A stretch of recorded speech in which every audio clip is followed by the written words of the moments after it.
নেতা তারেক রহমান।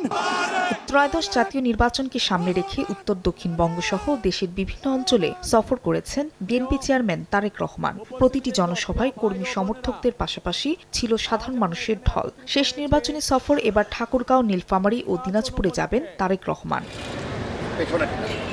স্থানীয় নেতাকর্মীরা জানান, শনিবার সকালে নীলফামারী সৈয়দপুর বিমানবন্দরে নেমে প্রথমেই ঠাকুরগাঁয়ের উদ্দেশ্যে রওনা দেবেন বিএনপি চেয়ারম্যান। হেলিকপ্টারে করে শহীদ মোহাম্মদ আলী স্টেডিয়ামে নেমে শহরের সরকারি বালক উচ্চ বিদ্যালয় মাঠে জনসভায় অংশ নেবেন তিনি।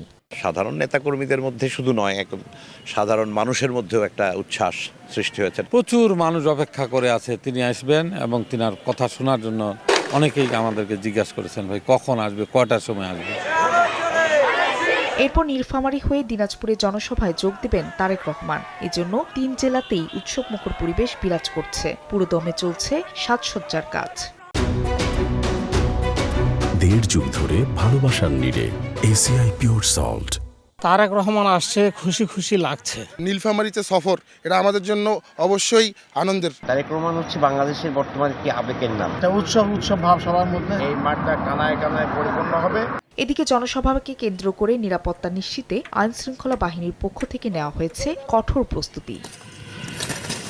১৯৭৭ সালে তৎকালীন প্রেসিডেন্ট জিয়াউর রহমান এবং ২০০১ সালে বিএনপি চেয়ারপারসন মরহুমা বেগম খালেদা জিয়া বক্তব্য রাখেন দিনাজপুরের বিরামপুরের সরকারি কলেজ মাঠে। একই মাঠে এবার বক্তব্য দেবেন তাদের বড় ছেলে তারেক রহমান। ফাহরিয়া ফারজানা, সময় সংবাদ।